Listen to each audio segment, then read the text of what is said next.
ಆಸೆ ಆಗುತ್ತಾ ಇದೆ ನನಗೆ. ಅಲ್ಲದೇ ಇದ್ರೆ ಹುಡುಗನಲ್ಲಿ ಕಾಡಿಯಾಗಿ ಹೋರಾಟ ಮಾಡುವ ಮೊದಲೇ ನೀನು ಯಾರು, ನಿನ್ನ ಅಪ್ಪ ಯಾರು, ಅಮ್ಮ ಯಾರು, ಇಲ್ಲಿಂದ ಬಂದವ ನಿನ್ನ ಪೂರ್ವಾಪರವನ್ನು ತಿಳಿಸುವಂತ ಸಾರಿ ಹುಡುಗನಲ್ಲಿ ಕೇಳಿಕೊಂಡರು ಹುಡುಗ ನನ್ನ ಮಾತಿಗೆ ಉತ್ತರಿಸಲಿಲ್ಲ ತಾಯಿ.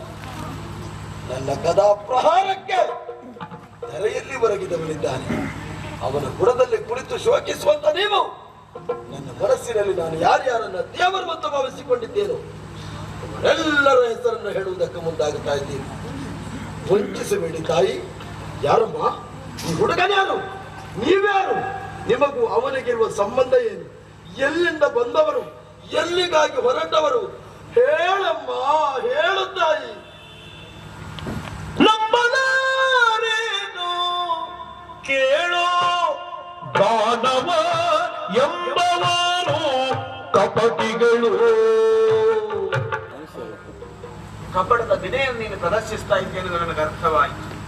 ನಂಬಲಾರೇನು ಕೇಳೋ ದಾನವರೆಂಬವರೇ ಕಪಟಿಗಳು, ಅನುಮಾನವೇ ಇಲ್ಲ. ಹಾಗಾಗಿ ನನ್ನ ಮಗನಿಗೆ ಈ ಸ್ಥಿತಿಗತಿಯನ್ನು ತಂದಿರುವಂತಹ ನೀನು ಉಪಾಯದಿಂದ ನನ್ನನ್ನು ಮೋಸಗೊಳಿಸಬೇಕೆನ್ನುವ ಕಾರಣಕ್ಕಾಗಿ ಕಪಟದ ವಿನಯವನ್ನು ಪ್ರದರ್ಶಿಸುತ್ತೆಯಾ ಎನ್ನುವುದಕ್ಕೆ ಅನುಮಾನವೇ ಇಲ್ಲ. ಬೇಡ ಬೇಡ, ನನ್ನ ಹತ್ರ ಬರಬೇಡ, ಹೊರಟು ಹೋಗಿಲ್ಲಿಂದ. ನಂಬಲಾರೆ ನಾನಿನ ನಂಬಲಾರೆ. ನಿಮ್ಮ ಕಲ್ಪನೆ ಎಲ್ಲವೂ ಸರಿಯಲ್ಲ ತಾಯಿ. ಅಮ್ಮ, ದಾನವರೆಂಬವರು ಕಪಟಿಗಳು ಅಂತ ಹೇಳ್ತಾ ಇದ್ದೀವಿ. ಹೌದು, ದಾನವರಲ್ಲ, ಕೆಟ್ಟವರಲ್ಲ, ಮಾನವರಲ್ಲ, ಒಳ್ಳೆಯವರಲ್ಲ ತಾಯಿ. ದಾನವ ಕುಲದಲ್ಲಿ ಹುಟ್ಟಿದಂತ ಬಂಗಾರ ಕಶ್ಯಪುವಿನ ಮಗ ಪ್ರಹ್ಲಾದ ಅವನು ಹರಿಭಕ್ತನಾಗಿ ಲೋಕಭಕ್ತದಲ್ಲಿ ಒಳ್ಳೆವಂತ ಕರೆಸಿಕೊಳ್ಳಿಲ್ವೇ ತಾಯಿ. ಹಾಗಂತ ಚತುರ್ದಶ ದಲ್ಲಣ ಸುವರ್ಣ ಲಂಕೆ ಅರಸರಾದಂತಹ ರಾವಣೇಶ್ವರನ ತಮ್ಮ ವಿಭೀಷಣ ರಾಮಚಂದ್ರಮನ ಭಕ್ತರಾಗಿ ರಾಮನೊಂದಿಗೆ ಬಂದು ಸೇರಿಕೊಳ್ಳಿಲ್ವೇ ತಾಯಿ. ಧರ್ಮ ಕಾರ್ಯಕ್ಕಾಗಿ ರಾಮನಿಗೆ ನೆರವಾಗಲಿಲ್ವೇ ಎಂಬಲ್ಲಿಗೆ ಒಳ್ಳೆಯವರು ಕೆಟ್ಟವರು ಮಾನವರಲ್ಲಿ ದಾನವರಲ್ಲಿ ಎಲ್ಲಾ ಕಡೆ ಇದ್ದಾರೆ ತಾಯಿ. ಅಮ್ಮ, ನಾನು ದಾನವನಿರಬಹುದು, ನಾನು ಕೆಟ್ಟವನಲ್ಲ ತಾಯಿ. ನನ್ನನ್ನು ವಂಚಿಸಬೇಡಿ. ಒಂದು ಅಪಘಾತ ಆಗಿದೆ, ಮತ್ತೆ ಅಂತದ್ದು ಆಗಬಾರದು ತಾಯಿ. ಹೇಳಿ ತಾಯಿ, ಹೇಳಿ ಅಮ್ಮ. ನೀನ್ ಏನೇ ಹೇಳಿದ್ರು ನಿನ್ನ ಮೇಲೆ ಭರವಸೆ ಬರ್ತಾ ಇಲ್ಲ. ನೀನ್ ಏನೇ ಹೇಳಿದ್ರು ಭರವಸೆ ಬರಲಾರದು. ಯಾಕೆ? ಕಾರ್ಯ ಸಾಧನೆಗಾಗಿ ನೀವು ಏನನ್ನೂ ಮಾಡ್ತೀನಿ ಅನ್ನೋದಕ್ಕೆ ಹಲವು ಉದಾಹರಣೆಗಳಿಂದ ಹಿಂದೆ. ಯಾವುದು? ಹಾಗಾಗಿ ಅದೇ ನೀನು ಹೇಳಿದೆಯಲ್ಲ, ಸೀತೆಯ ಕಥೆ, ರಾವಣನ ಕಥೆಯನ್ನ, ಆ ರಾವಣೇಶ್ವರ ಸೀತೆಯನ್ನ ಮೋಸಗೊಳಿಸುವುದಕ್ಕಾಗಿ ಸನ್ಯಾಸಿಯ ವೇಷವನ್ನು ಧರಿಸಿದ ಹಾಗೆ ನೀನೀಗ ಕಪಟದ ವೇಷವನ್ನು ಧರಿಸಿದ್ದೀಯ. ನಿನ್ನ ಮೇಲೆ ನನಗೆ ನಂಬಿಕೆ ಇಲ್ಲ. ನಂಬಿಕೆ ಇಲ್ವೇ? ದೇವರ ಸಾಕ್ಷಿ ನಂಬಿಕೊಳ್ಳೆ ಇನ್ನು ಧಾಮತಿ ಪಡೆದೆ ಮರಳೆ. ದೇವರ ಸಾಕ್ಷಿ ನಂಬಿಕೊಳ್ಳೆ ಇನ್ನು ಧಾವತಿ ಪಡೆದೆ ತೊರಳೆ. ಧಾವತಿ ಪಡೆದೆ ತೊರಳೆ. ಯಾವ್ಯಾವ ಕಾಲಕ್ಕೆ ಏನೇನಾವುದು ಭೂವಲಯದಿ ತಿಳಿದವರ್ಯಾರು? ಭೂವಲಯದಿ ತಿಳಿದವರ್ಯಾರು? ಯಾವ್ಯಾವ ಕಾಲಕ್ಕೆ ಏನೇನಾವುದು ಭೂವಲಯದಿ ತಿಳಿದವರ್ಯಾರು? ತಪ್ಪಲ್ಲ ತಾಯಿ ನೀವು ಹೀಗೆ ಯೋಚಿಸಿದ್ರೆ. ಅದೇ ವಿಭೀಷಣನ ಅಣ್ಣನಿಂದ ಧರಣಿಗೆ ಅನ್ಯಾಯವಾಯಿತು ಅಂತ ನೀವು ಹೇಳ್ತಾ ಇದ್ದೀರಿ. ಸರಿ, ಅಲ್ಲಿಯವರೆಗೆ ಹೋಗಬೇಕಾದಂತ ಅಗತ್ಯ ಇಲ್ಲ. ಸ್ವಲ್ಪ ಕ್ಷಣದ ಮೊದಲು ನನಗೂ ಹಾಗೂ ನಿಮ್ಮ ಮಗನಿಗೂ ಹೋರಾಟವಾಗಿ ನನ್ನಿಂದಲೇ ಅವನು ತೆರೆಗೆ ಬರಗಿದ್ದಾನೆ. ಹಾಗಾಗಿ ವಿಶ್ವಾಸವನ್ನು ಕಳೆದುಕೊಂಡಿದ್ದೇನೆ ನಾನು. ಸತ್ಯ, ನಿಮಗೆ ನಂಬಿಕೆ ಬರುವುದಕ್ಕಾಗಿ ವಿಶ್ವಾಸಕ್ಕೆ ಬೇಕಾಗಿ ದೇವರ ಸಾಕ್ಷಿಯನ್ನು ಕೊಡ್ತಾನೆ ತಾಯಿ. ಈಗಲಾದ್ರೂ ಹೇಳಿ ಅಮ್ಮ. ಭೂತದ ಬಾಯಲ್ಲಿ ಭಗವದ್ಗೀತೆ ಬಂದ ಹಾಗಾಯ್ತು. ಅದಲ್ಲದೆ ಹೋದ್ರೆ ನಿನ್ನಂತಹ ದಾನವರಿಗೆಲ್ಲ ಒಂದು ದೇವರು ಅಂತ ಇದ್ದಾರ, ಅದನ್ನು ನಂಬುವುದಕ್ಕೆ ಸಾಧ್ಯವ ಇಲ್ಲ. ನಿನ್ನ ಮೇಲೆ ವಿಶ್ವಾಸ ಇಲ್ಲ ನನಗೆ.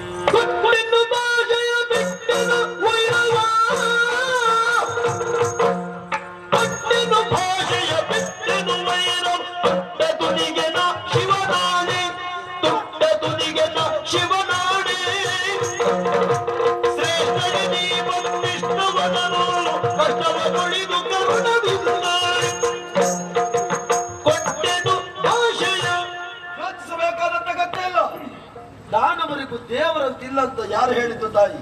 ಮಾನವರಾದ ನಿಮಗೆ ಹೇಗೆ ದೇವರಿದ್ದಾನೋ ದಾನವರಾದ ನಮಗೂ ದೇವರಿದ್ದಾನೆ. ನಾವು ದೇವರನ್ನು ನಂಬುತ್ತೇನೆ, ನಾವು ದೇವರನ್ನು ಪೂಜಿಸ್ತೇವೆ.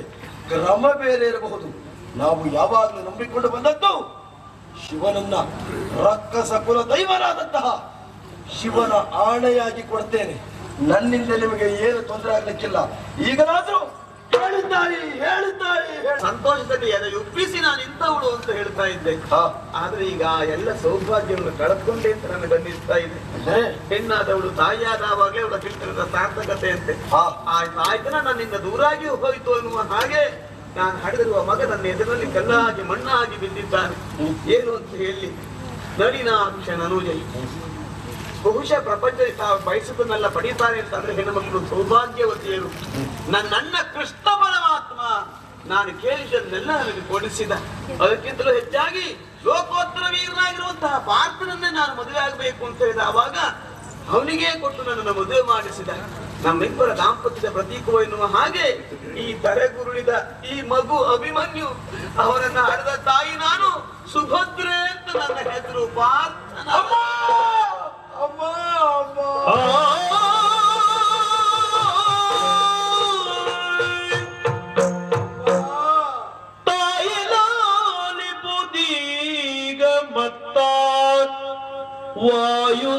ವಾಯುಸುತನಾತ್ಮಜನು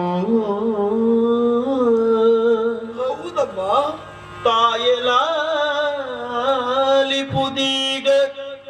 ಮತ್ತ ವಾಯುಸುತನಾತ್ಮಜನು ತಿಳಿಯಲ್ ಕಾಯತಾಂಬಕಿ ವರ ಘಟೋತ್ಕಜ ಎನಿಪ ನಾನೇ ವರ ಘಟೋತ್ಕಜ ಎನಿಪ ನಾನೇ ಪ್ರಿಯನೀ ಅಭಿಮನ್ಯುವಿ ಬರಿ ಮಾಯಕವನ ತಿಳಿಯಲಾದೆ. ಪ್ರಿಯನೀ ಅಭಿಮನ್ಯುವಿನ ಬರಿ ಮಾಯಕವನ ತಿಳಿಯದಾದೆ. ತಾಯಿ ಪಾಲಿಸು ತಪ್ಪ ಎಂದೆರಗಿದನು ಹೈಡಿಂಬಿ.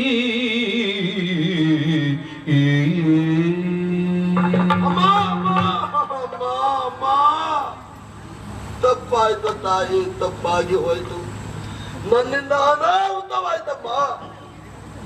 ಬಂದ ಈ ಹುಡುಗರಲ್ಲಿ ಎಷ್ಟು ವಿಧ ವಿಧವಾಗಿ ಕೇಳಿಕೊಂಡಿದ್ದೇನೆ. ಒಮ್ಮೆ ಪರಿಚಯ ಹೇಳು, ನೀನು ಯಾರು ಯಾರು ಅಂತ. ಎಷ್ಟು ಕೇಳಿದರೂ ಹುಡುಗ ಹೇಳುವುದಕ್ಕೆ ಮುಂದಾಗಲಿಲ್ಲ ತಾಯಿ. ಅವ ಆ ಕ್ಷಣವೇ ಪರಿಚಯವನ್ನು ಹೇಳಿದ್ದೆ ಹೌದು ಅಂತಾದ್ರೆ ಇಂತಾವುದು ಅನಾಹುತ ಆಗ್ತಾ ಇರಲಿಲ್ಲ. ನಾನು ಬೇರೆ ಯಾರು ಅಲ್ಲ ತಾಯಿ, ಶತಗಜತ್ರಾಣಿ ಭೀಮ ಹಾಗೂ ಹಿಡಿಂಬಾ ದೇವಿಯವರ ದಾಂಪತ್ಯದ ಜೀವನದ ಪ್ರತೀಕವಾಗಿ ಈ ಪ್ರಪಂಚದ ಬೆಳಕನ್ನ ಕಂಡ ಕಲಿ ಘಟೋತ್ಕಜ ಪಾಪಿ ನಾನಮ್ಮ. ನಾನೇ ಘಟೋತ್ಕಜ, ನಾನಮ್ಮ.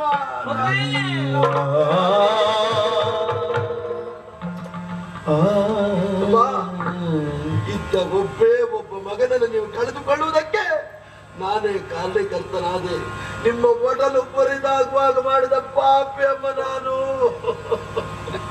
ಒಬ್ಬ ಮಗನನ್ನ ಕಳೆದುಕೊಂಡೆ ಅಂತ ದುಃಖಿಸಲೇ, ಕಾಣದೇ ಇರುವಂತಹ ಇನ್ನೊಬ್ಬ ಮಗನನ್ನು ಈ ಕ್ಷಣಕ್ಕೆ ಕಂಡೆ ಅಂತ ಸಂತೋಷ ಪಡ್ಲೇ. ಮಗನೇ ಏನು ಮಾಡೋಣ ಹೇಳು.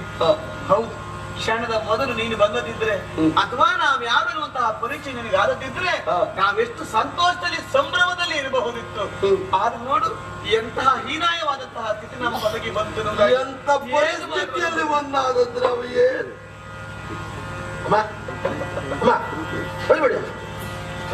ಅಳತೆ ಇನ್ನೇನು ಮಾಡ್ಲಿ ಹೇಳಿ. ನಾನಿದ್ದೇನೆ ಅಮ್ಮ, ಹೇಳಿ ನೀವು. ಎದುರು ಆಗಿಕ್ಕಿಲ್ಲ ಮಗನೇ, ಈ ಮಗನನ್ನು ನಾವು ಹೊತ್ತೊಯ್ಬೇಕು ಈಗ. ನಾವ್ ಹೇಳುದು ಮಾತ್ರ ಅಲ್ಲ, ಅವನನ್ನು ನಾನು ಎಬ್ಬಿಸ್ತೇನೆ. ಎಬ್ಬಿಸ್ತೇನೆ. ಅವನು ಸಾಯ್ಲಿಲ್ಲ, ಸಾಯಿಸ್ಲಿಲ್ಲ. ನಾನು ಮತ್ತೆ ನನಗೆ ಎಲ್ಲೋ ಒಳಗಿಂದ ಒಂದು ಅನುಮಾನ ಇತ್ತು. ಎಲ್ಲೋ ಆಂತರಿಕವಾದಂತ ಭಾವನೆ ಅಷ್ಟೊತ್ತಿಗೆ ಹೊರಗೆ ಬರ್ತಾ ಇತ್ತು. ನಿನ್ನ ಮಾಯಕದ ನನ್ನ ಮಾಯಕದಲ್ಲಿ ಇಷ್ಟೆಲ್ಲ ಮಾಡಿಟ್ಟಿದ್ದೆ. ಹೌದಾ? ಹೌದಾ? ಹಾಗಿದ್ರೆ ನಮ್ಮೆ ಎಬ್ಬಿಸುದ ಅದ್ರ ಒಂದು ಬೇಡಿಕೆ. ಏನು? ನೆಟ್ಟ ಮೇಲೆ ಅವನು ಇಟ್ಕೊಳ್ಳಿಕ್ಕೆ ಆಗುದಿಲ್ಲ. ಯಾಕೆ? ಅವ ಎದ್ದವ ಏನ್ ಮಾಡ್ತಾನೆ ಅಂತ ಹೇಳಲಿಕ್ಕೆ. ಅದಕ್ಕೆ ನಾನು ಬನ್ನಿ, ನೀನು ಅವನ್ನ ಎಬ್ಬಿಸು. ಹೌದಾ? ನೋಡಿ,